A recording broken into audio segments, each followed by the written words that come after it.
Thank you, Sean. I'll be able to see you while I'm going to adjust my gallery view here. So it's a pleasure to be with you today. I'm really grateful for your kind attention. And this is my first time giving a Dharma talk on behalf of Hollow Bones, so please judge me gently.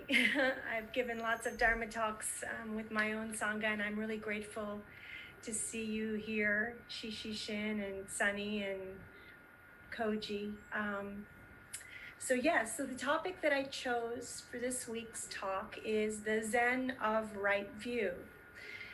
And the reason I chose it is because, we're facing this time in our lives, regardless of where we are, where we're truly confronted with a dazzling diversity of views, some of which are totally incomprehensible, perhaps. And yet, unless we become skillful in taking on perspectives and coming to peace with them, we're never going to find peace. So I think it's really important to focus a little bit on this skill of reconciliation of opposites, which I'm calling the Zen of Right View. So real quick, I'm going to tell you what I'm going to cover. I'm going to talk about why do we even talk about right view? Why is it important? How is it tricky? How do we acquire it? And then what is it actually? So to start with, right view, the reason we even talk about it is because, I don't know if you can see this, hopefully it's not in a mirror view. This is the wheel of Dharma represented. And when the Buddha came out of his long meditation and became enlightened, he considered what he had realized to be too subtle and complex and difficult to communicate or to convey to anyone. So he was just going to basically shut up and not talk again for the rest of his life. And somebody convinced him that he should really make an effort because it was monumental and perhaps he could ease others' suffering by trying to transmit what it was that he had discovered. So they call it turning the wheel of the Dharma. And it looks like a ship's wheel because basically you're navigating a vessel of truth in the teachings of the Buddha. And so each of these are spokes of the wheel, and there's lots of different Dharma wheels. Some of them represent the Eightfold Path, other ones represent other things. This one with the 8 spokes is the Eightfold Path. And the very first item on it is right view, which is also called acquiring the Dharma eye. And in a way, it's kind of strange that it should be the first item because it's almost something that you get after, as a result of practicing everything else, you come into a higher perspective. But at the same time, we start with a view, wherever that may be, and it happens to be right for us until we learn better. So we start with a view, perhaps it's right, perhaps it's not, and then we work our way through the rest of the Eightfold Path in an effort to refine that view as we consider. So really, the Eightfold Path is very much an iterative process. That's why enlightenment never ends. Every time you come to a view, you may see a year later that it's possible to have a different one that's even more inclusive and encompassing. So right view is the first item on the Eightfold Path. And I just want to go over the other items real quick, just so that this is a complete teaching. So after you have right view, you have right intention. And that means choosing wisely, because our intent is really rather layered, and some of it is buried in shadow. If you've heard of the Jungian shadow or integral Zen, the concept of shadow is something that we learn to obscure in ourselves because it's considered to be unacceptable. But a lot of times, those kinds of things show up sideways in our intention. So we think we have good intent, but really our intent may have layers to it that may not be so clear. And this is where opposition shows up and self-sabotage and things like that. So part of right view is to have the clarity and the humility to be able to take a really good look at your intention and to see why things may not be working, what may be buried in there, what may be unclear or impure or, not selfless or whatever the case may be that may be tripping you up. So that's the second item on the Eightfold Path. The third item is right speech. And right speech is basically not lying, not using your faculty of speech for maliciousness or misguiding someone, not engaging in gossip, and not being harsh with your speech. And of course, we all transgress. This is like a huge one. But each time it's just having that right view. This isn't what I'm trying to do. Even though I did it, I'm going to make a course correction because I know better. So you use your view for your intent and your speech. Then we move on to the fourth one, which is right action. And this is basically conduct, like not doing harm deliberately, being mindful of the effects of your actions upon others and upon the whole network itself, which is interdependent. And we'll get to that in a second. And when you have right view, right action can almost feel like being in the zone. You don't even have to think about it. You just know what to do. You know what the skillful means, just come. And that's a result of being absorbed in right view. So then the next item on the Eightfold Path is right livelihood. And this is one that gets a lot of us. And, one thing about this past year in pandemic has been a forced retreat. It's really forced us to take a look at how we spend our time and what we do for money. And, you have a choice. I mean, it may be a very difficult choice, but you have a choice to take a really good look and see whether your way of earning your livelihood is actually a service or if it's detrimental. And if it's detrimental, what can you do to make it less detrimental? What can you do to make your work an act of karma yoga, a service, instead of something that you're doing for commerce, and thereby perhaps not being as right with your intent or right with your view when you perform your work. So right livelihood is a really big one in today's day and age. The next one would be right effort. And this has to do with guarding your sense doors. What you see, hear, smell, taste, touch, what media you take in. You have a choice, and a lot of times we find ourselves like programmed automatically just going through a series of motions on our phones or something because it's a habit. And this is an opportunity to stop and take stock of that and to clarify your effort. What are you trying to do, and how much time are you actually wasting spinning out on stuff? So also right effort involves, what are you clinging to? What do you have an aversion to? So with right view, you can really take a look at that and you can remind yourself to make that choice every time. The next one is right attention, also called right concentration. And that really has to do with focusing on the right things and having a proper meditation practice, not one where you're, sort of blissing out perhaps in subtle states and forgetting to return to your base of attention. Not that there's anything wrong with, going with your meditation, but just a chance to take a look at it and make sure that what you're doing is what you're supposed to be doing. And then finally is right samadhi. You can't really go wrong with samadhi, but I think what this means here is that there's a particular depth of samadhi that's sought after. The deeper you go, the more right your view is going to be, because samadhi is really the key to right view. Does that make sense? Does anyone have any questions about that so far? Okay.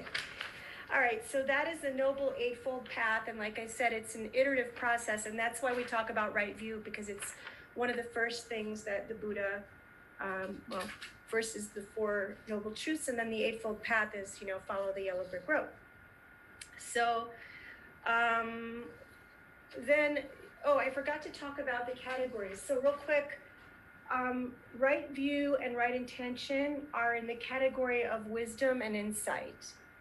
Right speech, right action, and right livelihood are in the category of moral virtue. And right effort, right attention, and right samadhi have to do with meditation. And you may ask yourself, how do we practice that in Hollow Bones? I haven't really seen this explicitly laid out, but in fact, the Sutra Manual is an exercise in these things. The precepts are basically the morality part. The Awakened One's vow is essentially right view. The four awakened vows are a result of having right view. So you can go through and take a look at the sutra book, and you can apply it to the Eightfold Path if you'd like to do that, and you can see where it all fits in together. So then, why is it important? Well, without a proper view, you don't know where you're going. You could go off the path, you could crash into something, you could, do yourself in. So right view is really essential for navigation, for being able to use the other elements of the path to keep yourself, in the right direction. But like I said earlier, it's also important in order for us to be able to reconcile on every level the diversity of views. I mean, within each human being, there are at least 12 personalities. That's like integral psychology.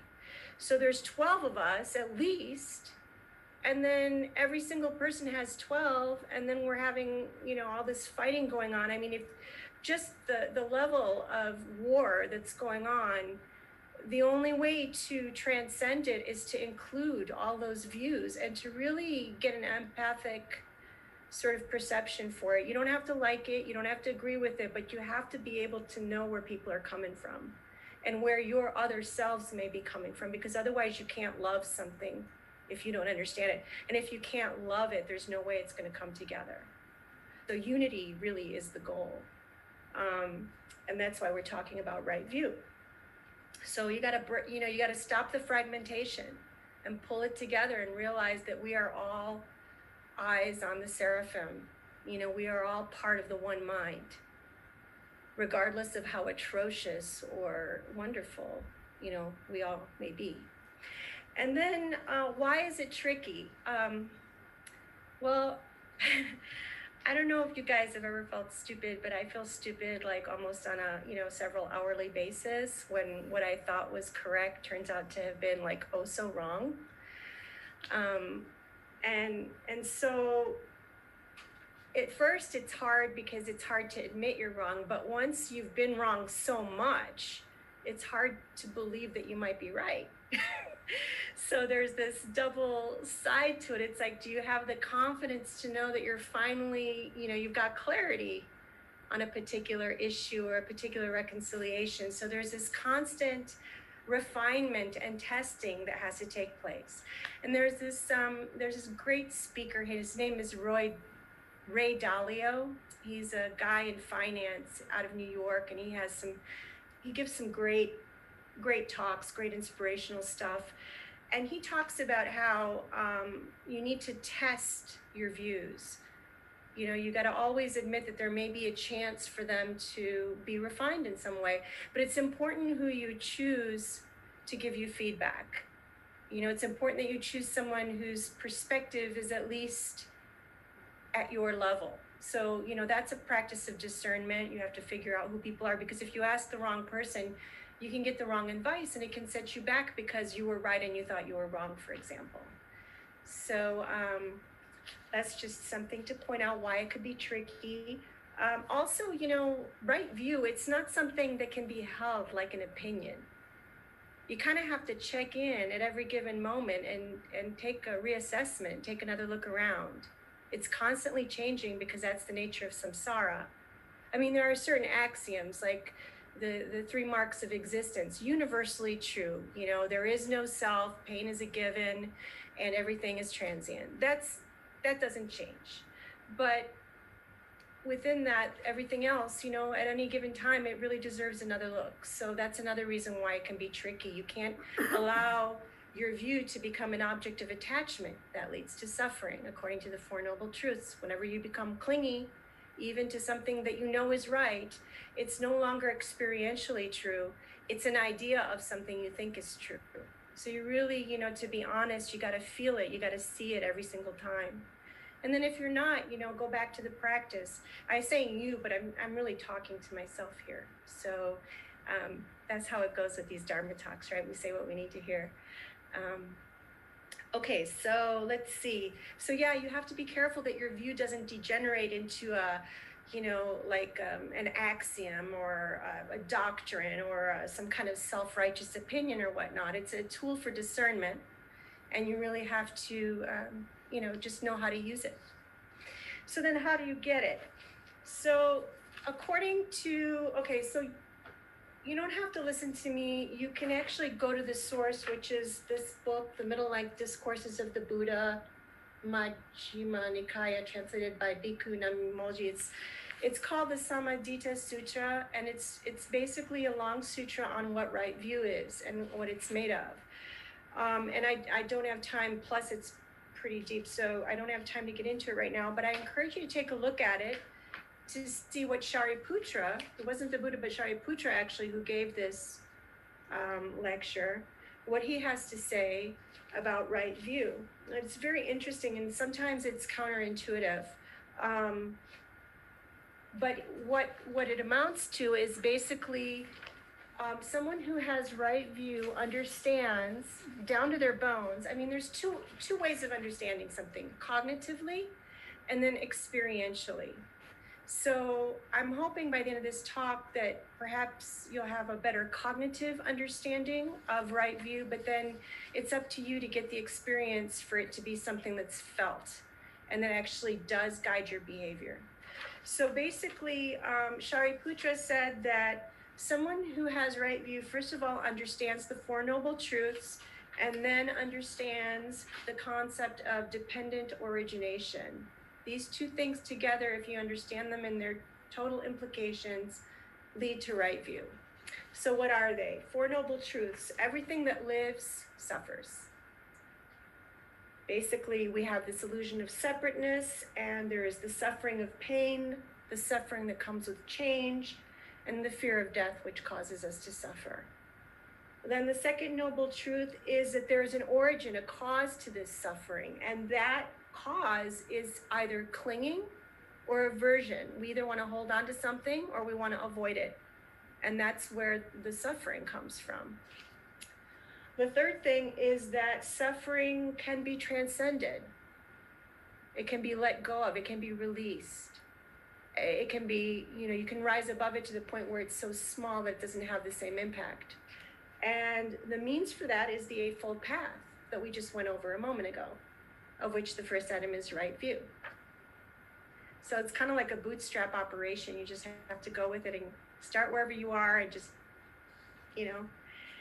a lot of stuff in Buddhism is like that. And then dependent origination, I'm not a physicist, but I think this is quantum entanglement. And it's the idea that nothing exists in a vacuum. There is no absolute. Nothing is permanent. And everything arises simultaneously, is interconnected and affects each other, like butterfly effect. So it's just this great big net. I don't know if you guys saw I Heart Huckabees, the blanket. I don't know, that's one of my favorite movies. So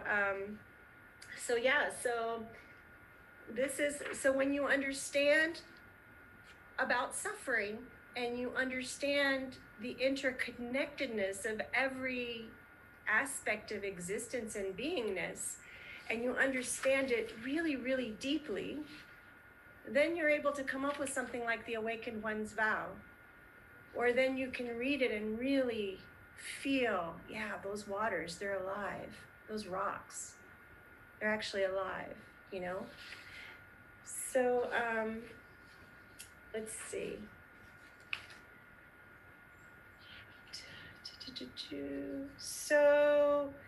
So one way to get to it is cognitively, by really studying the Four Noble Truths and interdependent origination. And the other way, of course, is through samadhi. And the reason we say right samadhi, I'm going to I think I have a moment to get into this, is because there are lots of different kinds, not lots, there's a finite number, but there are different kinds of samadhi. And for this, I'm going to actually, what is it called? This is before Buddhism. So the Buddha was part of this Vedanta tradition, whatever. So there's this wonderful book called How to Know God, the Yoga Aphorisms of Patanjali. And these are the things that the Buddha would have known when he started on his adventures.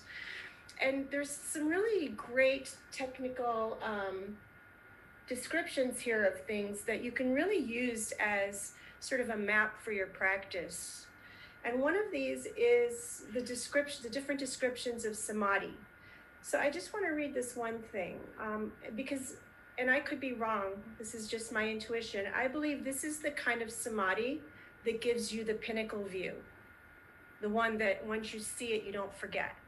Because there's a lot of times that we will go in. I've had a lot of samadhi experiences, but inevitably, although I may return to a higher resting state than I was before, I haven't actually busted through to the point where I could call myself enlightened. But I think that you can, and this is one of the ways that you would get there, is through this particular type of samadhi. So it says here, it's the mind becomes one-pointed when similar thought waves arise in succession without any gaps between them. It has been said that if the mind can be made to flow uninterruptedly towards the same object for 12 seconds, this may be called concentration. If the mind can continue in that concentration for 12 times 12 seconds, which is 2 minutes and 24 seconds, this may be called meditation.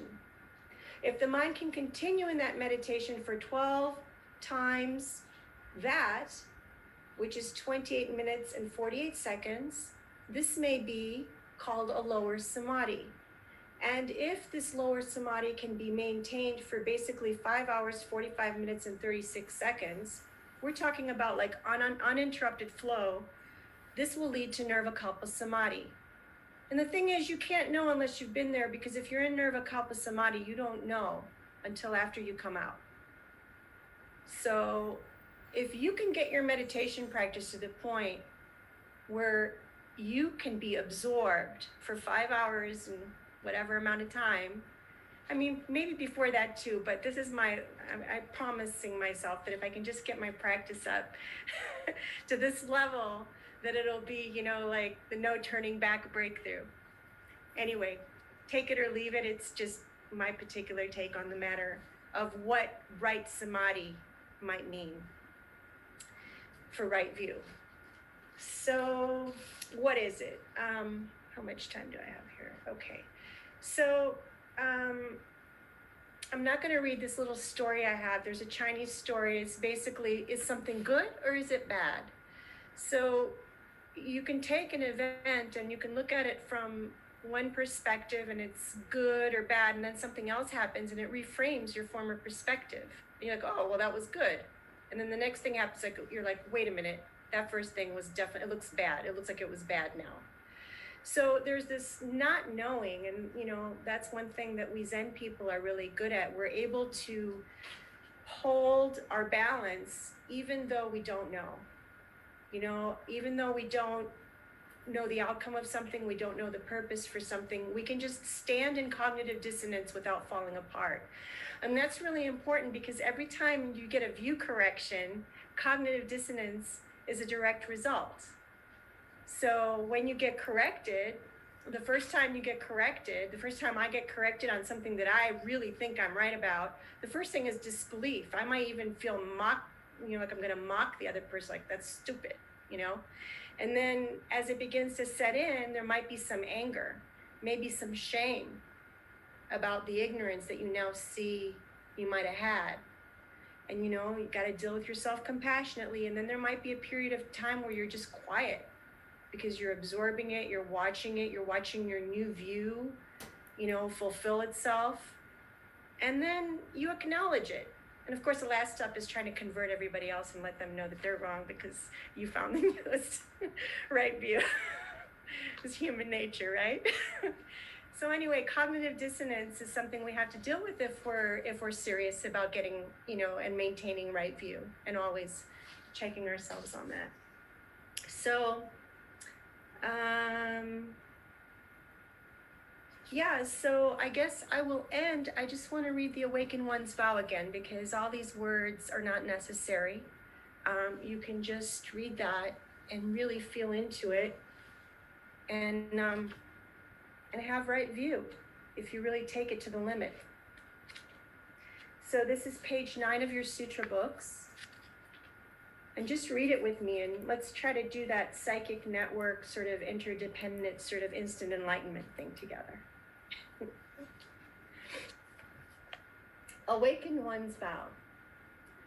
When I, a bodhisattva of no rank, look through awakened eyes at the real form of this universe, all that appears is the never-ending, never-failing manifestation of the mysterious unfolding of truth. In any event, in any moment, and in any place, none can be other than the marvelous revelation of the interplay of this glorious light.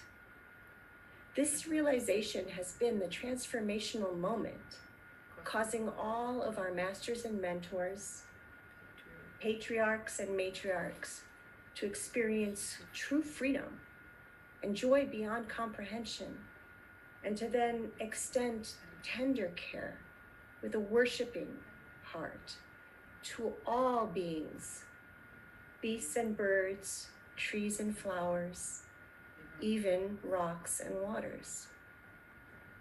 This realization teaches us, reveals to us, that our daily food and drink, clothes, and protections of life are the very warm flesh and blood, the merciful incarnation of this ever-present, living, divine mystery.